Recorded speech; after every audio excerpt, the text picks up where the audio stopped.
New Noble primary school Tintoi. હું મિત્તલબેન, કક્ષા 6 હિન્દી સ્વાધ્યાય પોથી।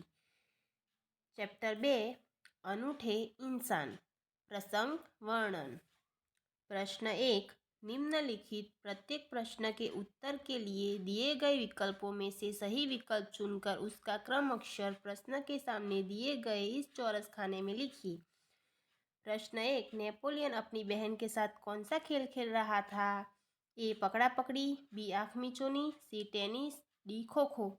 तो बी आँख मिचोनी, यहाँ लिखेंगे बी। दूसरा, नेपोलियन ने लड़की को क्या दिया?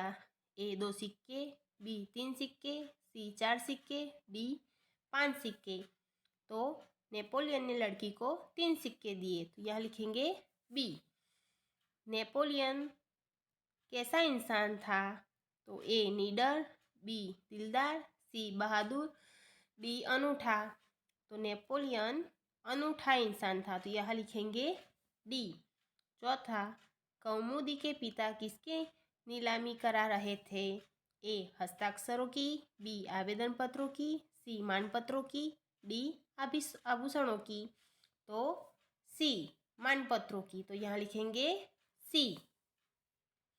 प्रश्न 2, कोष्टक में से उचित शब्द चुनकर रिक्त स्थानों की पूर्ति कीजिए। 1, नेपोलियन जब छोटा था तब से वह खाली जगह था। तो नेपोलियन जब छोटा था तभी से वह सत्यवादी था। दूसरा, लड़की खाली जगह बेचने के लिए जा रही थी। तो लड़की अमरूद बेचने जा रही थी। तीसरा, नेपोलियन के टकराने से उसकी खाली जगह नीचे गिर पड़ी। तो नेपोलियन के टकराने से उसकी टोकरी नीचे गिर पड़ी। चौथा, बचपन से ही खुद पर खाली जगह विश्वास था। तो बचपन से ही उसे खुद पर दृढ़ विश्वास था।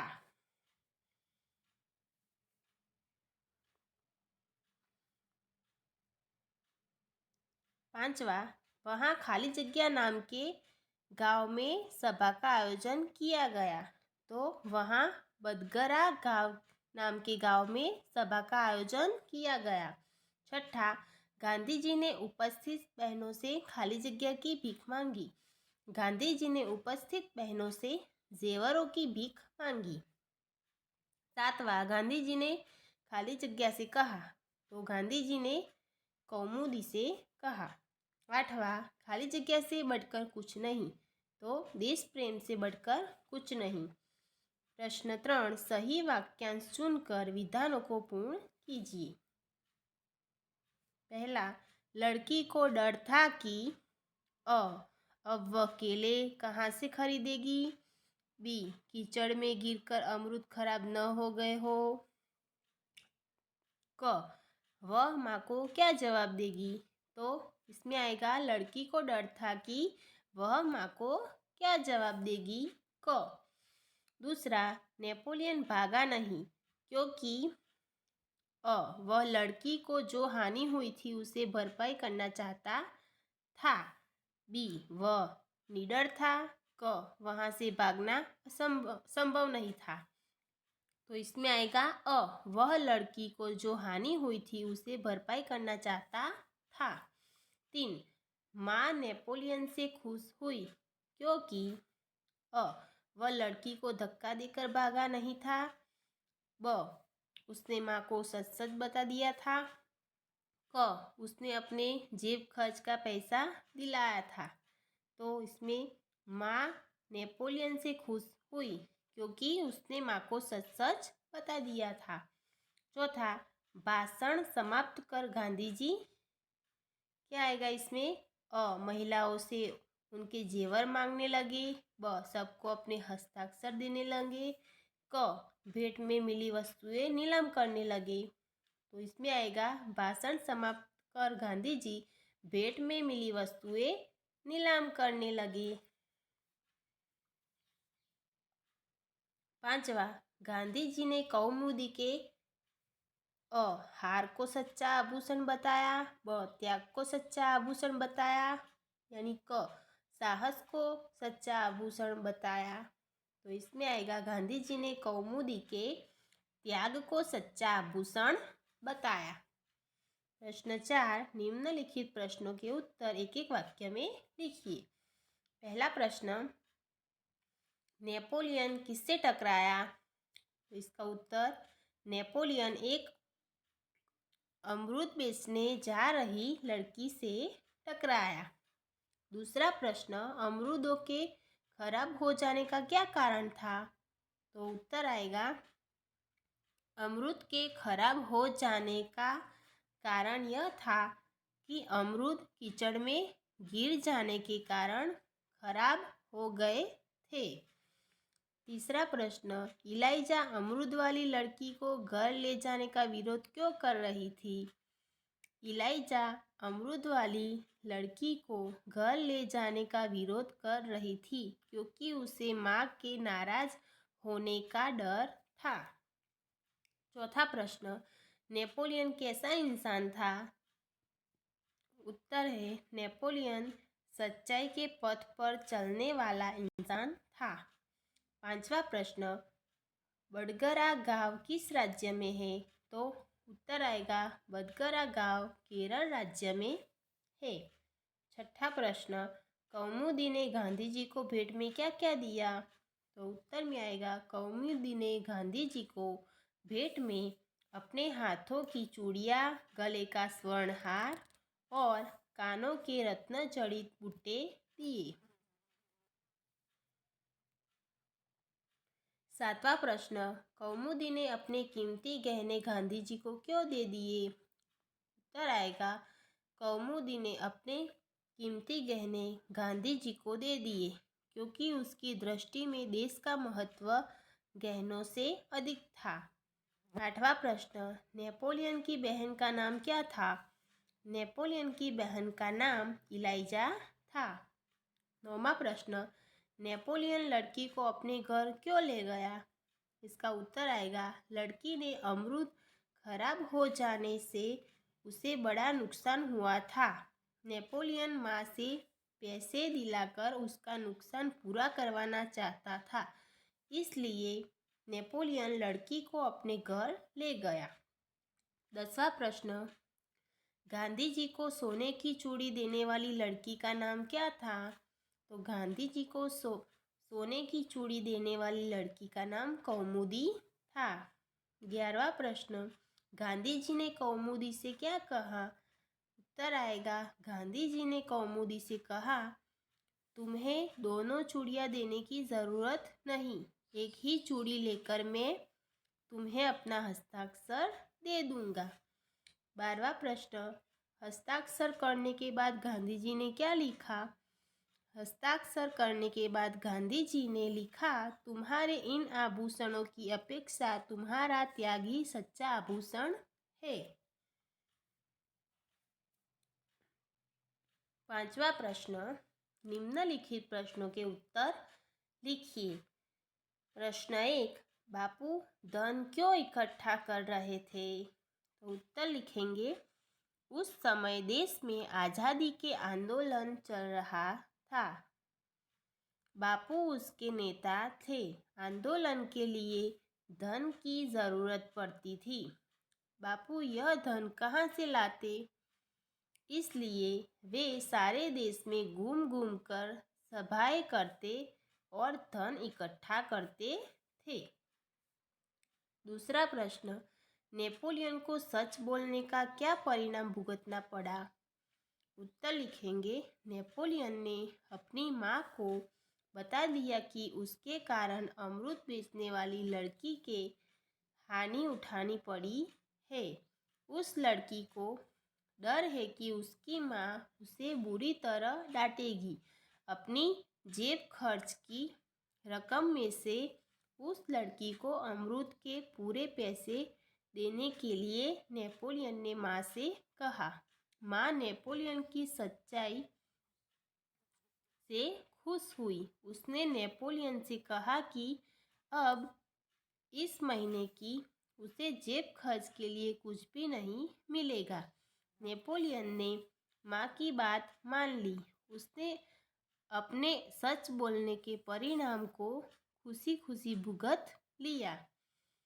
तीसरा, कौमुदी कौन थी? उसने अपने देश प्रेम का परिचय किस प्रकार दिया? तो इसका उत्तर लिखेंगे, कौमुदी केरल के बदगरा गांव की बालिका थी। बदगरा गांव में धन इकट्ठा करने के लिए गांधी जी की सभा का आयोजन हुआ था। सभा में भाषण के बाद गांधी जी ने उपस्थित महिलाओं से उनके गहने मांगे। बहुत सी महिलाओं ने अपने गहने गांधी जी को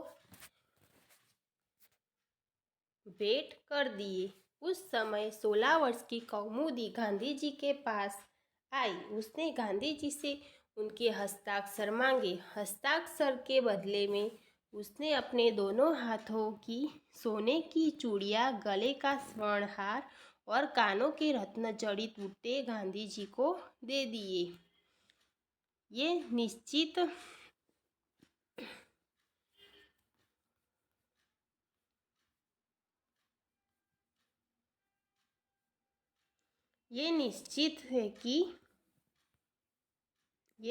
है कि उसने कीमती गहने अब वह नहीं बनवा सकती थी, परंतु देश के लिए अपने अपने गहनों की परवाह नहीं की। इस प्रकार मूल्यवान गहने देकर कौमुदी ने अपने देश प्रेम का परिचय दिया।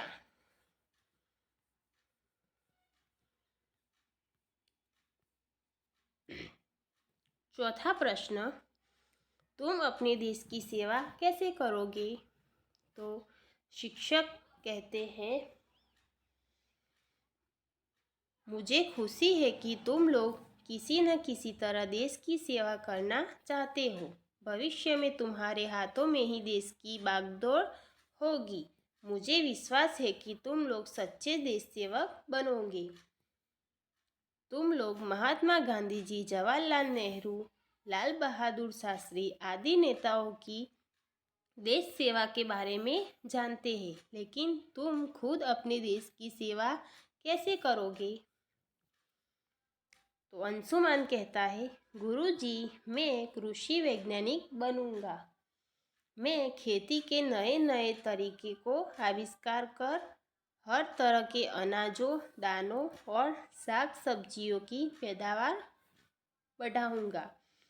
प्रदीप कहता है, गुरुजी, मैं इंजीनियर बनकर ऐसी तकनीक विकसित करूंगा कि जिससे सस्ते, सुंदर और मजबूत मकान बने। मैं ऐसा प्रयत्न करूंगा कि देश में कोई बेघर न रहे। पांचवा प्रश्न, इंसान अनूठा कब कहलाता है? तो शिक्षक कहते हैं, महेश, क्या तुम बता सकते हो कि इंसान अनूठा कब कहलाता है? महेश कहता है, गुरुजी, जब व्यक्ति कोई असाधारण काम करता है तब वह अनूठा कहलाता है। अनूठा इंसान कहलाता है। जैसे सरदार वल्लभ भाई पटेल। शिक्षक, उन्होंने कौन सा अनूठा काम किया था? महेश कहता है, गुरुजी, जब हमारा देश आज़ाद हुआ तब यहाँ लगभग 600 रियासतें थी। इनमें से कुछ राजा बड़े हठीले थे। वे अपनी रियासत छोड़ने को तैयार नहीं थे। सरदार पटेल ने बड़ी कुशलता से सभी राजाओं से उनकी रियासतें ली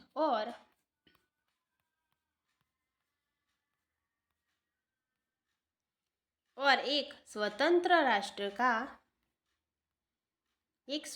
राष्ट्र का निर्माण किया। सभी लोग सरदार को लोहा मान गए। रौनक कहता है, गुरुजी, इसीलिए तो सरदार पटेल को लौह पुरुष कहते हैं। शिक्षक कहते हैं, हाँ, सरदार पटेल लोखंडी इरादों के आदमी थे। सचमुच वे अनूठे इंसान थे।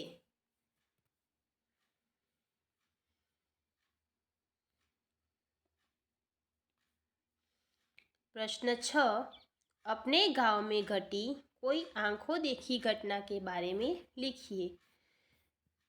तो मेरा गांव जंगल के पास है। आपका गांव जहाँ भी हो, जैसा भी हो, आप उसके बारे में लिख सकते हैं।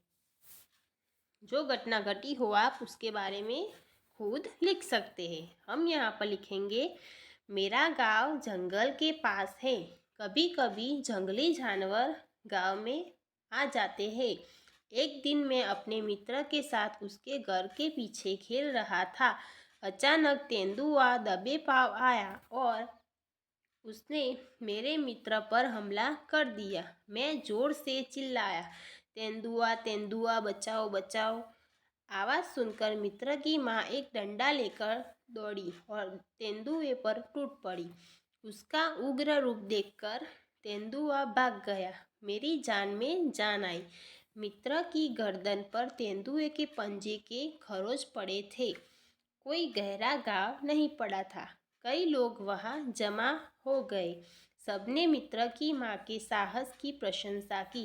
इस घटना को कई साल हो गए, पर मैं इसे आज तक नहीं भुला सका। वहाँ बहादुर माँ आज हमारे गांव की सरपंच है।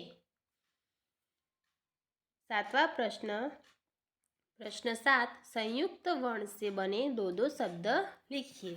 अब इसको जोड़कर हमें शब्द बनाना है। द प्लस द तो शुद्ध बुद्ध। त प्लस त तो कित्त कुत्ता। द प्लस म तो पद्म छद्म। द प्लस व तो विद्यान द्वार। ह प्लस म तो ब्रह्म ब्राह्मण। प्रश्न 8, नीचे संज्ञा से बचने वाले विशेषण शब्द दिए गए हैं, उनका वाक्य में प्रयोग करके लिखिए। पहला है धर्म धार्मिक। मेरे दादाजी कोई न कोई धार्मिक कार्य करते हैं। दूसरा है रंग रंगीन। शीला रंगीन कपड़े पसंद करती है। तीसरा है लोभ लोभी। लोभी आदमी से कुछ पाने की आशा मत करो। चौथा है भारत भारतीय। भारतीय लोग अतिथि प्रिय होते हैं। पांचवा है चमक चमकीला। तो सोना चमकीला होता है। छठा है शक्ति शक्तिमान। तो वह सभी काम करने में शक्तिमान है। सातवां गुण गुणवती। तो सुरेखा गुणवती बालिका है। आठवां है बल बलवान। तो भीम बहुत बलवान थे। 9वां है दया दयावान। तो आप बड़े दयावान पुरुष है। 10वां है दर्शन दर्शनीय। तो दक्षिण भारत में कई दर्शनीय स्थान है। प्रश्न 9, उदाहरण के अनुसार लिंग परिवर्तन कीजिए। उदाहरण दिया गया है पुत्र, तो इसका लिंग परिवर्तन पुत्री। ऐसे ही पहला है मेंढक तो मेंढनी।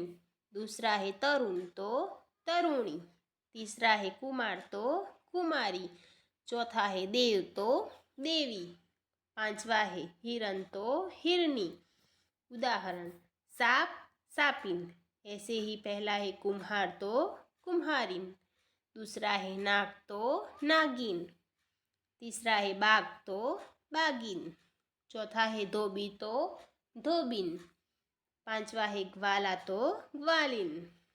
उदाहरण मोर तो मोरनी। पहला है शेर तो शेरनी। दूसरा है जादूगर तो जादूगरनी। तीसरा है मास्टर तो मास्टरनी। चौथा है डॉक्टर तो डॉक्टरनी। पांचवा है ऊंट तो ऊंटनी। प्रश्न 10, विराम चिन्हों का उपयोग करके परिच्छेद फिर से लिखिए और अनुवाद कीजिए। अब इस परिच्छेद को हमें जहाँ जहाँ पे विराम चिन्ह या कुछ लगाना हो वो लगाकर इसे अनुवाद करके फिर से लिखना है। दुर्गावती बचपन से ही बहादुर थी।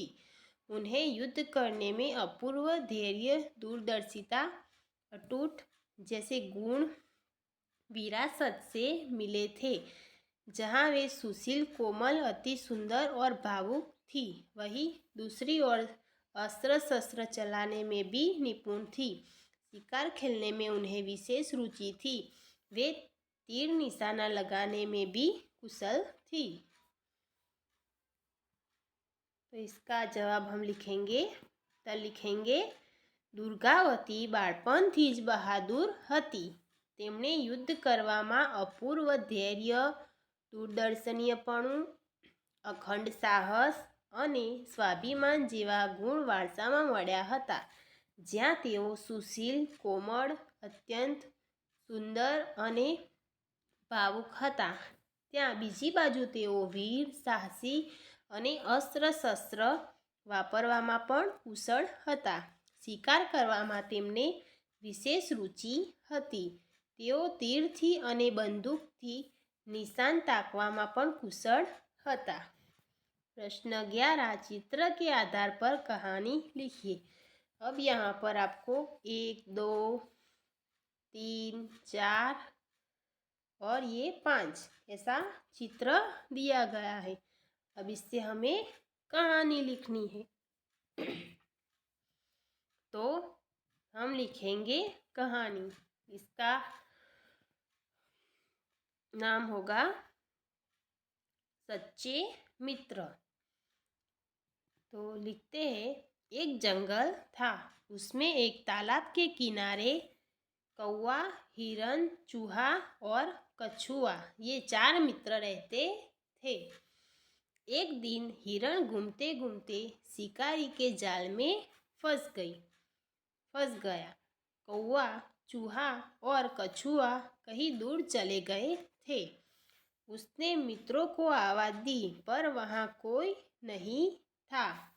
कुछ समय के बाद कौवा आया। उसने हिरन को जाल में फंसा हुआ देखा तो बहुत दुखी हुआ। उसने हिरन से कहा, मित्र चिंता न करो, मैं अभी तुम्हें जाल से मुक्त करता हूँ। वह उड़ता हुआ चूहे के पास पहुँचा और बोला, चूहा भाई जल्दी चलो, अपना मित्र हिरन शिकारी की जाल में फंस गया है।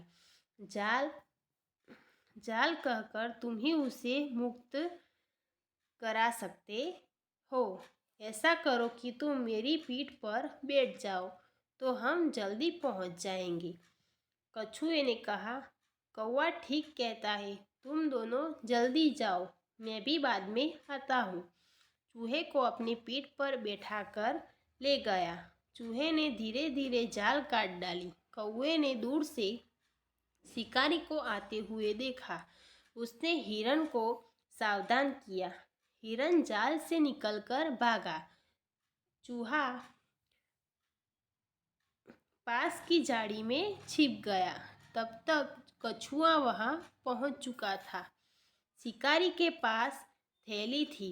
हिरन को न पाकर गुस्से में उसने कछुए को पकड़कर थैली में ले जाना चारों, लेकिन तब तक कछुआ तालाब में सरक गया। शिकारी हाथ मलता रह गया। तो इस कहानी में 4 मित्र एक दूसरे की मदद करते हैं, सच्चे मित्र है।